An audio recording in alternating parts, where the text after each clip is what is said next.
por telefone, direto do Palácio dos Bandeirantes. Governador, bom dia, como sempre, obrigado pela atenção e pela gentileza.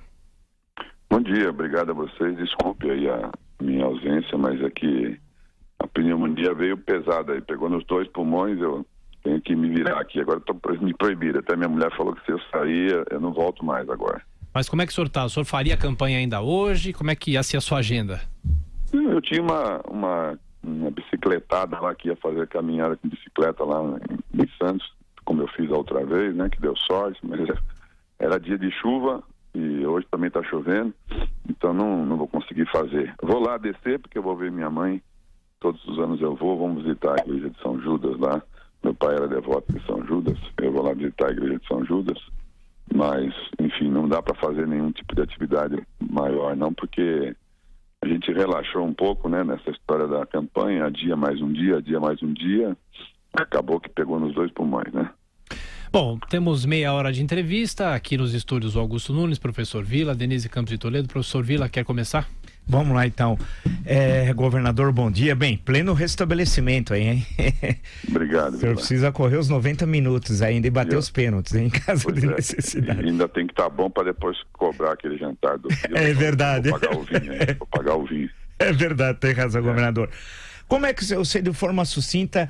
Para mim, como estava falando com os amigos aqui, foi uma surpresa o senhor ter chegado no segundo turno e chegar à campanha agora do final do segundo turno como o senhor chegou. A sua análise estava correta. Eu achava que não, que o senhor precisava ser conhecido, claro, para ser votado. Pode parecer uma obviedade, mas não é, né? É uma questão básica. Como é que o senhor faz uma avaliação desse segundo turno da campanha do senhor, que chega numa eleição fundamentalmente empatada aqui em São Paulo? Olha, Vila, eu desde o início tinha previsto, né, que uma vaga nacional seria ocupada pelo candidato do PT, por conta da questão do Norte, Nordeste, enfim, a influência do Lula, que ainda é muito forte para lá e tal. Então, a briga seria quem levaria a segunda vaga. Aqui, na medida que o governador Alckmin trouxe os partidos todos para ele, mais de centro, à direita, enfim, teoricamente era para ele ocupar. Veio a história da facada, um atentado no meio da eleição, um fato raro, né, no Brasil, e aí é claro que todas as atenções se voltaram com o Bolsonaro. Bolsonaro é um sujeito, tem um jeito de falar que as pessoas entendem, né, mais simples, assim, mais rude, e de alguma forma o pessoal do Alckmin não conseguiu furar esse bloqueio, até porque ele não ficou exposto, enfim, e foi se juntando catalisando uma anti-vontade de políticos de maneira geral, e ele então chegou ao final com essa vitória no primeiro turno, bem grande em relação a todo mundo, né? Mas o PT conseguiu furar e foi para o segundo turno. É claro que a eleição do primeiro turno ficou muito voltada à eleição do primeiro turno. No segundo turno, logo naquela noite eu fui lá dar um abraço no Alckmin, então, de solidariedade, enfim, mas naquele momento o Dória já estava anunciando a história dele do suposto apoio ao Bolsonaro. E ele fez o que podia fazer, é um moço inteligente, sabia que se fosse uma eleição normal, sem vinculação nacional, ele perderia aqui em São Paulo por muitos votos, porque, como eu sempre achei, ele não se preparou para ser o candidato a governador, ele não tem noção dos números do Estado, enfim, tem muita dificuldade, porque estava ocupando o cargo de prefeito, tendo atenção às coisas da prefeitura, insuflaram ele com a história de ser candidato a presidente da República, ele se animou com essa história de presidente, depois topou até ser vice-presidente, e o Geraldo acabou não concordando, e quando sobrou, o que sobrou foi ser candidato a governador. E São Paulo é um desafio, né? São 645 cidades, tem muitas coisas, se fosse um país, nós estaríamos entre os 12, 13 maiores do mundo aí, né? Em dificuldades, em problemas e também em grandes soluções. E aí, eu acho que a partir do segundo turno, ficou ele se agarrando no que tinha, que era essa história de tentar se vincular, né, ao Bolsonaro. Bolsonaro, por sua vez, evitando o vínculo mais direto, mas escapou uma ou duas frases, enfim, ele usa essas frases. O mundo dos que perderam no primeiro turno, tanto o Scaff, Major Costa e Silva, o Marcelo Cândido, enfim, quase todos, né, vieram para nos apoiar, porque o Dória não acumula muitas amizades, né? A pessoa não sente confiança. Aquela história que eu sempre falo, da música famosa, do que se ela faz com ele, vai fazer comigo, né? Governador, governador é Augusto Nunes, bom dia, Augusto, espero que o senhor se recupere rapidamente. Muito obrigado. Governador, é evidente que todo o estado de São Paulo quer saber agora em quem vai votar para a presidência, qual dos candidatos a presidente será escolhido pelo candidato que pode se reeleger, que é o senhor. Quem o senhor vai votar? Sim.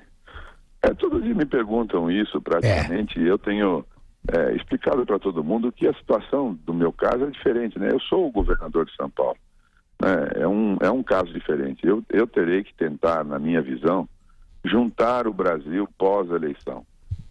O Brasil, dia 1º de janeiro de 2019, terá um novo presidente, cuja decisão já está meio óbvia. Agora, o problema é, se você, a partir de janeiro, tiver um presidente que governe só para quem ganhou, isso não será bom para o Brasil, né? O São Paulo sempre conduziu o Brasil pela pacificação, né?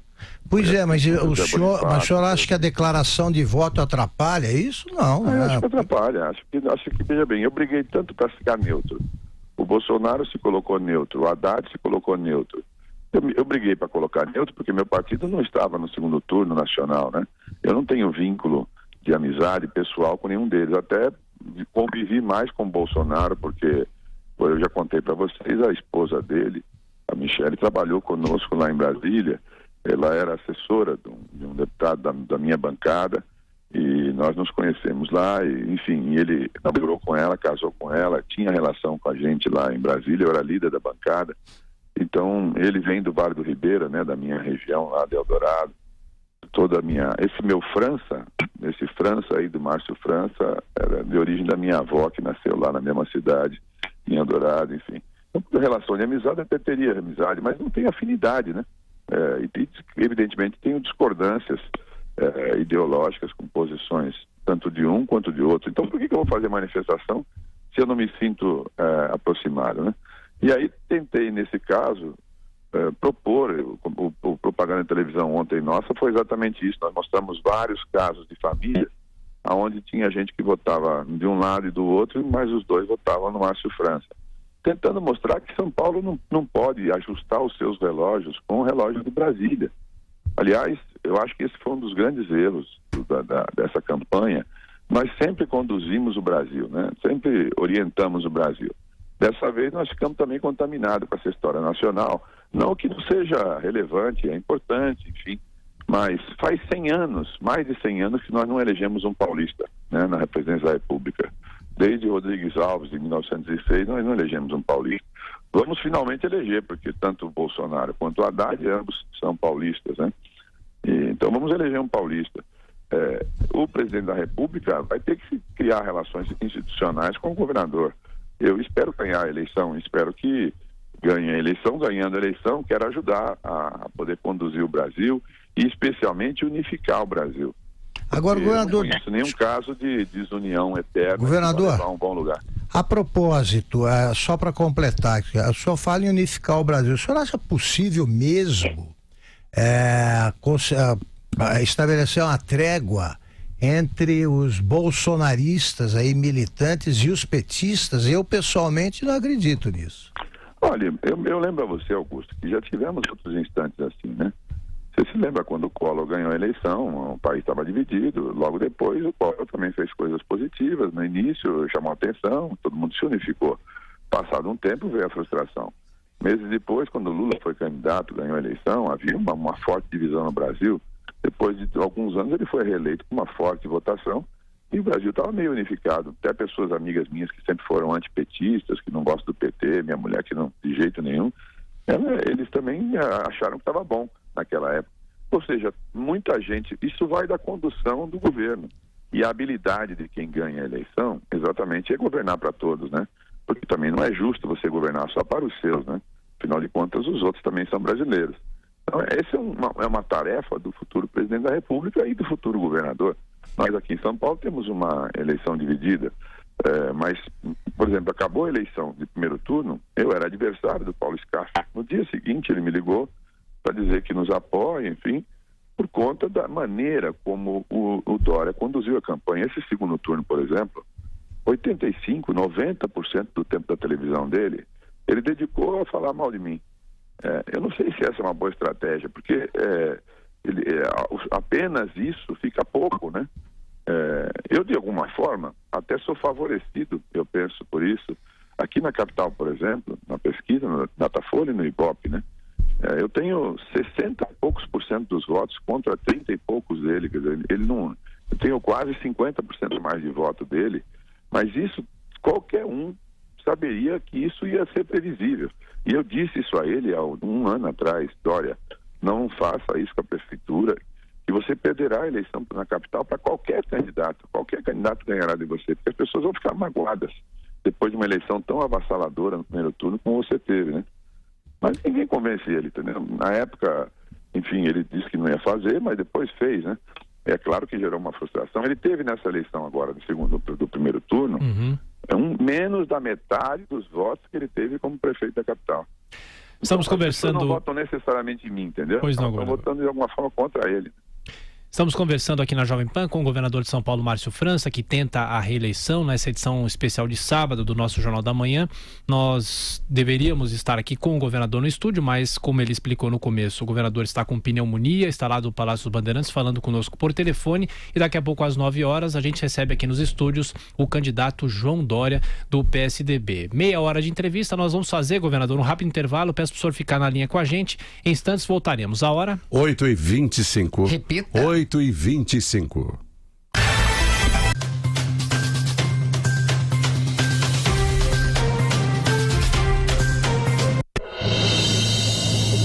A hora decisiva está chegando. E a Jovem Pan, mais uma vez, participa desse momento histórico. No segundo turno das eleições, vamos levar até você o clima das ruas em todo o país. E nossos comentaristas vão fazer a melhor análise voto a voto. Domingo, 28 de outubro, a partir das 7 horas da manhã. Ouça pela rede Jovem Pan. Assista pelo YouTube, no canal Jovem Pan News. É a Jovem Pan nas eleições 2018.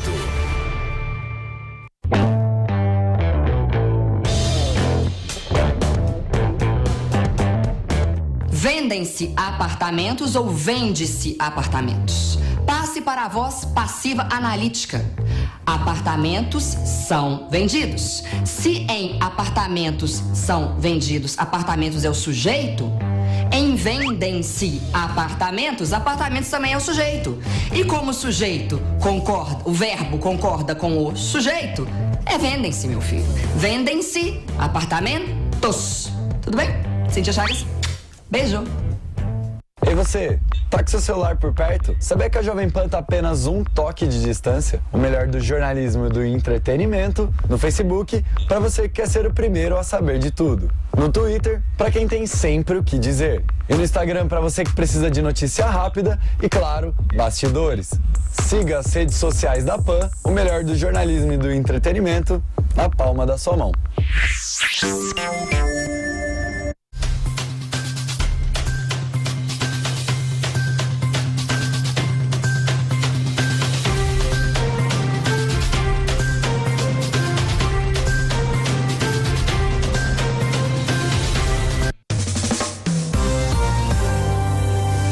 Oito e 28. Repita. 8h28. Bom, de volta aqui na Jovem Pan com o governador de São Paulo, Márcio França, candidato que tenta a reeleição aqui no estado de São Paulo, na eleição de amanhã. Antes da pergunta da Denise, governador, por que o senhor diz que João Dória não foi um bom cabo eleitoral de Jair Bolsonaro, hein? Pelos números, né? Pelo que informam os números. Quer dizer, não é normal uma cidade como São Paulo, que acompanha todo o movimento aqui do estado de São Paulo, geralmente lidera e tem votos assim, muito politizados, ter virado uma eleição aqui a favor do Haddad, quando ela estava muito favorável ao Bolsonaro, né? Alguma coisa aconteceu, a única coisa que aconteceu aqui foi o vínculo, né? E, na minha visão, isso de alguma forma atrapalhou. E, veja, é inegável que o João Dória está com uma rejeição grande na capital. Tem muitos lugares, né, que eu chego, as pessoas falam abertamente, voto em você para não dar ao João Dória, enfim. Quer dizer, ele criou uma rejeição um pouco porque as pessoas percebem no olhar das pessoas que, primeiro, ele não tinha vontade de ser governador, segundo, essa coisa de largar a prefeitura, e terceiro, porque ficou tudo meio marquetado, uns nomes de programas assim, Corujão da Saúde, Andorinhas do Tietê, Pássaros da Noite, umas coisas que não é possível, assim, fica parecendo que alguém, assim, orientou para fazer um programa que não tem a menor, lógica, né? Como, por exemplo, criar a BAEP em todos os lugares. Os BAEPs são organizações da Polícia Militar, que você coloca os policiais para dentro de um batalhão. O que as pessoas querem é elas para fora do batalhão, né? Não para dentro do batalhão. Então, na minha visão, e aí não é muito, é meio óbvio até, tudo que é inconsistente, que é superficial, acaba não dando certo. Como foi essa história das privatizações aqui em São Paulo, que acabaram não dando certo, como foi a história da faixa de ônibus. Ele fez 3 quilômetros de faixa de ônibus, prometeu não sei quantos 1.000 quilômetros e tal. Não deu tempo, né? Não deu tempo. Pode ser que ele, se tivesse ficado, desse tempo, mas em pouco tempo é impossível. Quer dizer, tudo que ele prometeu, o negócio da Cracolândia, vocês mesmos viram as matérias ontem, de uma Cracolândia, ele fez 20 Cracolândias, acabou ficando em São Paulo Cracolândia. Depois dizer que todos os moradores de rua, no último debate, disse que não tem mais morador de rua em São Paulo. Meu Deus do céu, qualquer um que vier, só para quem nunca veio em São Paulo, porque se a pessoa vier para São Paulo, o centro de São Paulo está tomado por moradores de rua, né? Crise financeira brasileira, mais dificuldade, evidentemente, mas alguma coisa aconteceu. É uma multidão de gente esparramada pelo centro, e a gente parece que está fazendo aquele filme lá do navio que afunda, que tem o Teatro São Paulo tocando a ópera lá, enfim, e a multidão do lado de fora, uma sensação de que a gente é insensível, né? Agora, ninguém gosta disso. Governador Denise, bom dia. Bom dia, Denise. Governador, por mais que se tenha esse questionamento em relação à gestão, eficiência de gestão, a gente percebe que tem um componente ideológico muito forte na decisão do eleitorado brasileiro neste ano, né? A posição nós contra eles e tudo mais. E eu percebo pelo posicionamento aqui dos nossos internautas que estão acompanhando o Jornal da Manhã aqui também com imagem, eles colocando essa ideia da sua ligação com o Partido dos Trabalhadores como se tivesse colado um pouco as afirmações feitas pelo candidato Dória, não é? E eu queria saber como é que o senhor lida com essa situação na medida que o senhor não assume um posicionamento em relação a quem vai apoiar na eleição presidencial, e isso pode fazer com que haja uma votação contrária à sua candidatura também em função disso. Lembrando mais um detalhe, o senhor acabou dividindo o PSL aqui em São Paulo, inclusive Jair Bolsonaro se manifestou contra o posicionamento de integrantes da bancada dele a favor de um e de outro candidato. Ele falou que eles estão descuidando da candidatura dele para cuidar das eleições aqui em São Paulo, e a gente vê uma divisão clara. Então eu queria uma avaliação sua em relação a essa questão política. Veja, se tivesse um fundo de verdade, a doutora Reis dizia que a verdade sempre fica de pé. Se você bate, ela é igual o João Bobo. Você bate, ela volta. Bate, ela volta. Se eu tivesse esse vínculo, a pessoa apareceria o vínculo. O problema é que eu não tenho nenhum vínculo. Eu derrotei o PT na minha cidade, numa disputa de prefeito. Ganhei deles. Tive o PT como oposição. Fui para a reeleição. Ganhei deles de novo como reeleição. Quer dizer, fui candidato à sucessão em cada vez que tive eleição na minha cidade. Ganhei do PT. Depois vim apoiar o Dória contra o Haddad aqui em São Paulo. Né? Quer dizer, as pessoas podiam ter uma dúvida, tudo bem.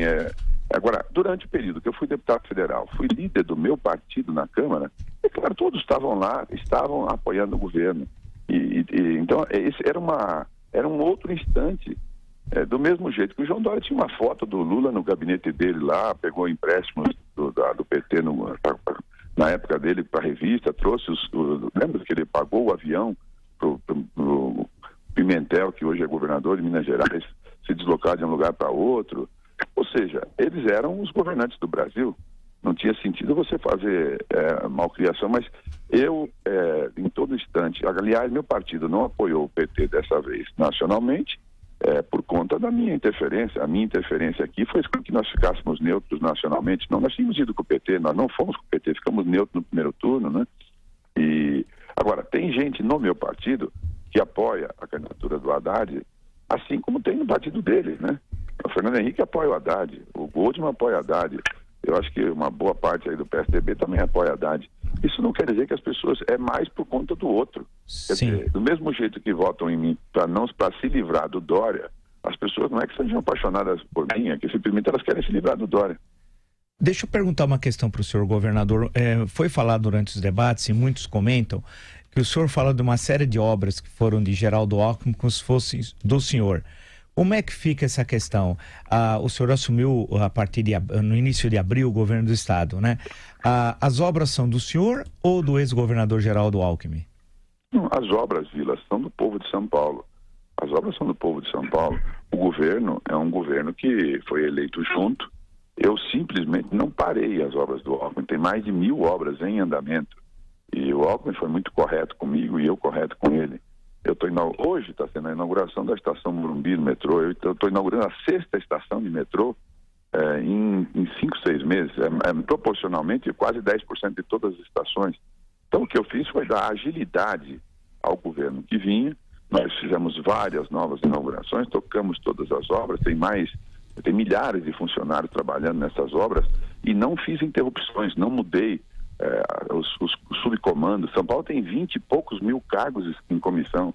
Deve ter 95% de tucano aqui dentro. Governador, eu me lembro de que nós conversamos no Roda Viva no ano passado e o senhor disse que seria candidato ao governo de São Paulo até porque o senhor tinha feito um acordo muito legítimo. É quando da eleição do Geraldo Alckmin. Isso eu disse, o Geraldo Alckmin, eu sei que ele vai me apoiar, porque é o que ficou estabelecido e tal. Ele fez isso, a candidatura do Dória provocou a omissão na prática do governador quanto às eleições de São Paulo.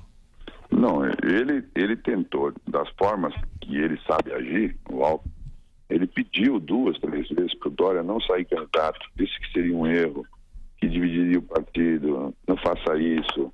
Enfim, ele tentou fazer dessa maneira. Agora, o estilo do Alckmin ninguém vai mudar, ele é um homem de 60 e poucos anos. Ao invés dele interferir com a força que ele tinha como presidente nacional, ele não fez. Né? E aí o PSDB, já estava esse PSDB que apoiou o Dória, é exatamente o PSDB que não concordava com o Alckmin, né? Queria coisas mais duras, mais fortes, mais assim, esse discurso, o Brasil não é vermelho, menos diálogo. Então, esse grupo tomou conta do partido, decidiu a candidatura do Dória e fez o que fez até aí. Aí tudo bem, todo mundo, depois começou o jogo, é claro que cada um vai para o seu lado. O Alckmin fez o possível para não se envolver na eleição e tenho certeza que no dia da eleição, se você for uma mosquinha e for atrás dele, Dona Lu, os filhos, mas não tem um voto do Dória ali dentro. É impossível, né? Ficaram muito magoados. Toda a campanha do Dória foi uma campanha que pareceu para todo mundo, não adianta falar que não pareceu, pareceu que foi uma eleição traindo, né? Porque passava a sensação o tempo todo que ele queria fazer um discurso ao contrário. A declaração, as pessoas se revelam, né? No dia da votação, o Dória disse assim que ele ia fazer um voto solidário ao Alckmin, né? Veja, não tem nada mais humilhante para a pessoa do que falar que é um voto solidário. Como quem diz, você já perdeu mesmo, eu vou fazer um voto solidário, né? Governador. Na minha opinião, esse voto ele não vai ter, não. O senhor falou sobre o metrô na inauguração da estação São Paulo Morumbi hoje, mas eu pergunto, um grande problema aqui em São Paulo é a linha 6 laranja, que é a tal da linha das universidades, vem da Brasilândia e vai até São Joaquim, na região da Liberdade. Eu me lembro que em 2008, o então prefeito Gilberto Kassab recebeu um cheque do governo do estado para que essa linha saísse do papel e até agora essa linha não saiu. Se o senhor se reeleger, como o senhor vai destravar essa linha? O governo do estado vai construir essa linha ou vai ser por meio de PPP? O que o senhor pretende fazer com essa linha 6? Não, vai ter que ser construída essa linha da Brasilândia até o centro. Vai ter que ser construída a linha para o ABC, vai ter que ser construída a linha em direção a Taboão e Ferraz, vai ter que esticar a linha aquela linha doida que ficou até a entrada do aeroporto de Cumbica e não chegou no aeroporto de Cumbica, depois não deu a volta ali atrás, nos 2 maiores bairros, né, na Estação São João, em Pimentas enfim, atrás dos bairros ali, os principais bairros de Guarulhos. O que aconteceu foi o seguinte, na minha visão, né? Se começou muita obra de metrô ao mesmo tempo, 4, 5, 6 linhas, sem a capacidade financeira sendo nossa. Tudo isso era financiamento, era empréstimo, era BID, era BNDES. Aí o Brasil deu essa embicada. Quando deu a embicada, nós não tínhamos a capacidade de tocar sozinho isso aí. Muitas empresas faliram, umas entraram em concordata, outras entraram em operação judicial. Essa mesma aí, da linha laranja, ela não disse não, mas ela não tinha condição. Nós desapropriamos todos os imóveis, né, para começar a linha, e ela não tem capacidade de fazer. Você sabe que poder público não é como se fosse uma empresa privada. Você não pode colocar a rota no dia seguinte. Você tem que refazer tudo de novo, né? Isso tem um pouco a ver com um erro de avaliação de momento. Todo mundo esperou que o Brasil estava indo para... Lembra aquelas fotos do Financial Times ou da Times, não me lembro, que era o Jesus, o Cristo voando lá e tal. E acontece que o Cristo embicou, né? O governo do PT mal feito, deixou a história do Michel Temer depois na sequência, pegando o que sobrou. É claro que não há capacidade financeira para se fazer todas as linhas. Nós vamos ter que refazer esses nossos conceitos. Tenho brigado muito, por exemplo, para que dentro do que as pessoas já pagam da CID, a contribuição de intervenção de domínio econômico, que um percentual desse valor, que é utilizado para quem paga combustível e usa carro individual, que um percentual desse combustível possa servir para subsidiar o transporte público. Porque se você fizer PPP, como as pessoas falam PPP, o Dória fala sempre PPP, ele não tem nenhuma noção. Para fazer uma PPP ou para fazer uma concessão, o valor da tarifa vai sair a R$15. Aí não adianta que as pessoas também não tenham R$15 para pegar a tarifa, entendeu? Nós temos que ter algum jeito de subsidiar esse valor para que ela não fique impossível de ser paga pela população, né? Senão você fica com... Se for um privado a fazer metrô e depois ele cobrar a tarifa que custa o serviço, vai custar muito mais caro, né? Então nós temos que encontrar um jeito, e o jeito é esse, é você fazer como é feito com a Sabesp, que ele já falou em privatizar também. Ou seja, você pega um pedaço da água de quem tem mais dinheiro e cobre o valor de quem não tem menos dinheiro. Só esse episódio de Guarulhos, ele é sintomático para você ver como essa briga do PT e do PSDB teve seus momentos importantes, enfim, mas prejudicou muito a nossa relação aqui. Guarulhos é uma grande cidade que tem hoje 1.100.000 pessoas sem água, em rodízio, até hoje, imagina. Nós temos rodízio em Guarulhos de água, e a água está do lado da Sabesp, ele não fornece Guarulhos, enfim, porque tinha aquela briga de PT e PSDB. Nós chegamos, fizemos um acordo lá com o prefeito, aprovamos em 23 dias na Câmara de Vereadores. Agora nós estamos implantando a água para zerar esse rodízio, que vai zerar todo o rodízio de Pimentas e do Centro em 100 dias e da cidade toda em 180 dias. Ou seja, é preciso inventar um outro formato de fazer política sem esse rancor que eles têm um do outro, né? São 8h41, estamos com o governador de São Paulo, Márcio França, candidato que tenta a reeleição, e daqui a pouco às 9h vamos receber o candidato João Dória. Lembrando que a nossa transmissão é por imagens e vamos até com o governador até às 8h47. Denise. Governador, nós tivemos a divulgação de várias pesquisas aí nos últimos dias, e apenas uma delas o senhor estaria em empate técnico, dentro da margem de erro, né, considerada pela pesquisa, junto com o João Dória. Estamos chegando nos momentos finais aí das eleições. O senhor acredita na possibilidade de continuar avançando? O senhor agora que está com o problema da pneumonia, que não vai participar ativamente de manifestações aí nas ruas, e conseguir avançando, em que se basearia a sua confiança em relação ao resultado das eleições? Sabe, eu tenho uma longa experiência em campanha eleitoral. Pesquisa, você tem que interpretar com a curva que ela vem vindo, né? Quando chegou naquela, você se lembra que na eleição passada, eu estava 10 pontos atrás no Ibope no sábado e 7 pontos atrás no Datafolha. E eu disse para todo mundo que eu iria para o segundo turno, até ganhei um jantar do Vilo nesse sentido aí. Para dizer o seguinte, que a pesquisa é curva. Todos os números de ontem, em quem avaliou em tracking e tal, já me colocou na frente em 3, 4 pontos. Ou seja, porque a curva dele foi uma curva de queda e a minha curva foi uma curva de subida. 8, 7, 8% de indeciso no final, que estavam todas as pesquisas mostrando, demonstrava uma coisa que para nós era meio óbvia. Esse indeciso não vai votar no PSDB, que já governa São Paulo há 24 anos, né? Ele tende, a maioria, a votar na novidade. De alguma forma, eu acabo sendo uma novidade, porque o eleitor aqui em São Paulo, pelo menos há 20 e poucos anos, é sempre o PSDB, e claro que se o Dória ganha, o PSDB inteiro vem para dentro. Aqui dentro fica aqui já os que estão e ainda fica mais os que vêm, né? Governador, enfim. Pois não. quando uma campanha termina, os candidatos, é claro, como deve acontecer em qualquer democracia, voltam a conversar normalmente. Agora, quando a campanha é marcada por uma troca de acusações muito dura, eu, por exemplo, sou filho de políticos, repito, eu sei como é que é isso. Quando passa determinado limite, eu não vou dizer quem passou, quem não passou, que o clima foi esquentando aqui em São Paulo. Eu acho que as relações pessoais ficam prejudicadas. Como é que o senhor vai se relacionar com o Dória, seja qual for o resultado, depois da eleição? Zero rancor, zero mágoa. Eu sou completamente... no último debate nós conversamos no começo e no final, falamos de várias coisas. Eu não tenho nenhum tipo de problema com o Dória, nem ele comigo, pessoalmente, né? As brigas que nós tivemos são brigas de conceitos. Eu a dizer que ele não cumpriu a palavra dele, que é reforçando o que eu acho que aconteceu, e ele tentando fazer esse vínculo de comunista, esquerdista, não sei o que lá, terrorista. Tudo bem, é o que restou também para ele, né? Então, não temos assim nenhum problema pessoal que tivesse vínculo. Eu não fiz críticas pessoais à atuação. Mas o senhor disse no começo que seria uma eleição decidida quanto ao decidida com base no caráter, né? Caráter da palavra, veja bem, para mim, verdade e mentira não é uma questão simples. Falar a verdade ou falar a mentira, para mim, é uma decisão de caráter. Eu acho que quando eu aprendi pro meu pai, você não minta, você conte a verdade, se você quiser, faça. Eu não sou obrigado a dar palavra para ninguém. Mas quando ele deu a palavra, para mim, para todo mundo, está escrito, você tem dezenas de expressões dessa aí, com o Vila mesmo, aí tem uma matéria boa dele falando mal do Bolsonaro. Quer dizer, se as pessoas, para que fala então, né? Para que dá a palavra? Então, para mim, isso é uma decisão muito forte.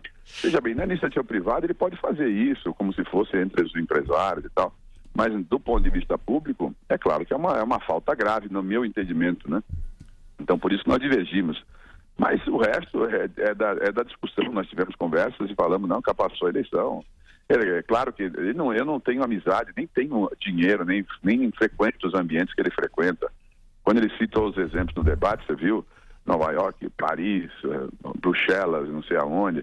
Eu frequento Catanduva, entendeu? Santa Adélia, Iguape, Cananéia, entendeu? Mirassol. Nós vivemos em ambientes diferentes. E eu respeito o dele. Apenas não me interessa o dele, entendeu? Essa história do caviar, essas coisas, para mim não interessa. Não são coisas que para mim são atraentes. Eu vivi minha vida inteira, desde que eu era moço, eu conheci minha mulher muito jovem, nós somos casados há 38 anos, então... eu conheci ela muito novinho, já na faculdade, no movimento estudantil, enfim. E eu nunca soube, eu fiz concurso para ser oficial de justiça, para poder pagar a minha faculdade. Eu nunca soube quanto é que eu ganho de dinheiro, quanto é que eu nem tomo conta, não tenho nenhum interesse, zero interesse pela questão financeira. E acho que as pessoas têm que servirem a um senhor. Se você serve bem a um senhor, que é o recurso, o dinheiro, a acumulação, você deve servir a esse, porque para você ter dinheiro, também você precisa ter mais dinheiro para manter esse dinheiro, né? Você compra propriedades, compra coisas, e é bom que tenha essa boa ambição nas pessoas, mas eu não tenho. Então nós somos pessoas diferentes, de hábitos diferentes, né? Isso sim, eu acho que fica claro. Governador Márcio França, já agradecendo ao senhor pela atenção, pela gentileza, mesmo ausente aqui no estúdio, mas a gente torce para que o senhor se recupere dessa pneumonia. E 30 segundos para suas considerações finais. Mais uma vez, muito obrigado. Bem, quero agradecer a vocês, a cobertura que fizeram o tempo todo, agradecer por me apresentar ao estado de São Paulo. Repito que na cidade que eu fui prefeito, eu tive 93% dos votos da reeleição. Nessa eleição passada, tive 70% dos votos praticamente na eleição agora. Contrariando aqui os 20 que o João Dória teve na capital, demonstra que quem me conhecia mais votou maciçamente em mim. Espero que São Paulo possa dar uma oportunidade para ver uma coisa diferente sem ser o PSDB governando. Quero juntar o Brasil, conduzir o Brasil. Acho que essa é a tarefa de São Paulo, como sempre fez, conduzir o Brasil. E se você achar isso também, dê uma oportunidade, vote 40 e vamos mudar São Paulo. Um abraço. Muito obrigado, governador Márcio França. Lembrando que daqui a pouco, às 9 horas da manhã, nos estúdios, o candidato João Dória